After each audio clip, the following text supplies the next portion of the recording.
Hey guys, this is Samuel to Geek.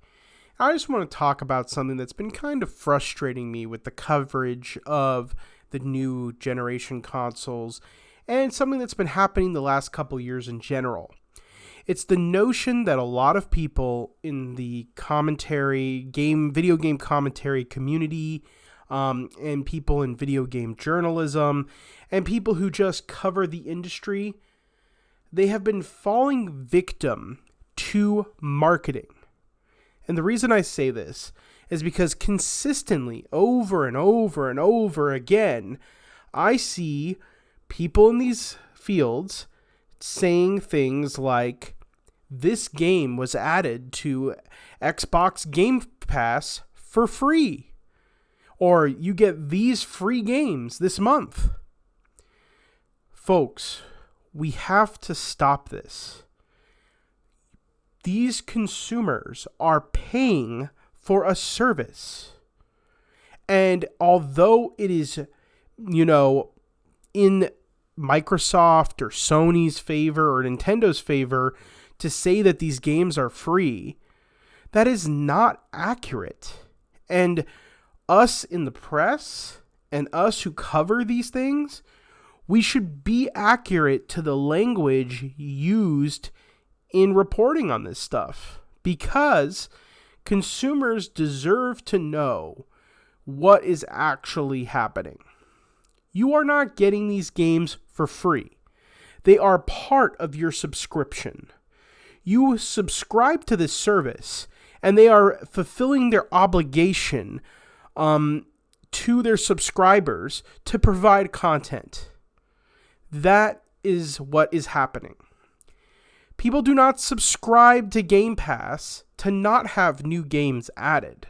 They don't willingly pay money to not have new games added. The purpose of their subscription to a service like PlayStation Plus, Game Pass, or even Nintendo Online is to get content and to utilize the services available to their console. And it's a disservice to them to act like these games are added for free. They are not gifts. They are part of their subscription. It's part of the package.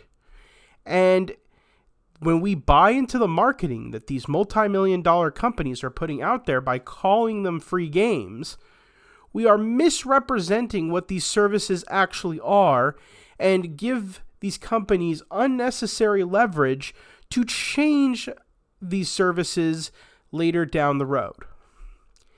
And the reason I say this is that there's a perfectly good example of this when it comes to Amazon Prime.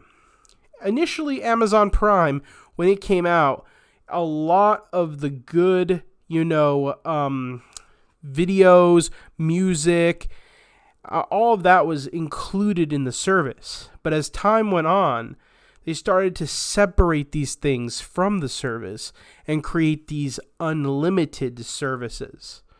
So if you pay for Audible, you don't get audiobooks unlimited. You get one audiobook or a token to use one book, or, with Amazon Music, you get certain music, but not all of it is free through Prime. You have to get music unlimited, or you have to do that for videos as well. That is a different type of service. And to say that they were, things are free to Prime customers, that's BS. You are paying for that service. So this has already happened in one tech industry. I can easily see down the line Microsoft saying, well, Game Pass is actually Xbox Live Premium.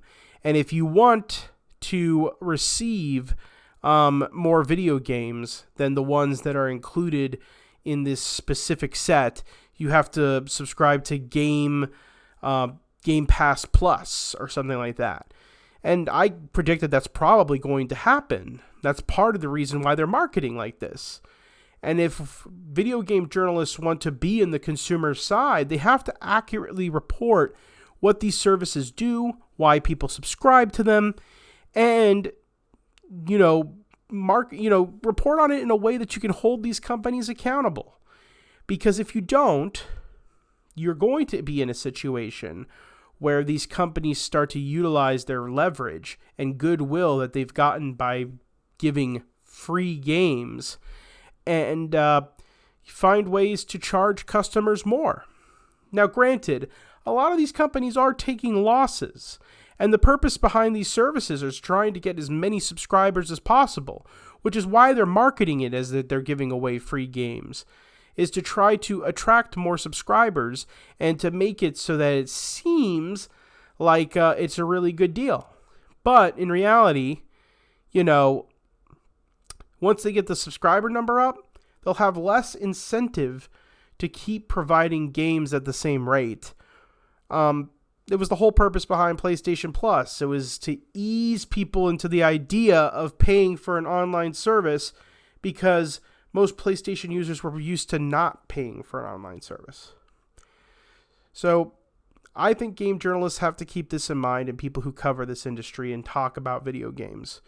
Do not let the marketing fool you. Nothing you get with these services is free. You paid for it. That's the subscription fee. Samuel out.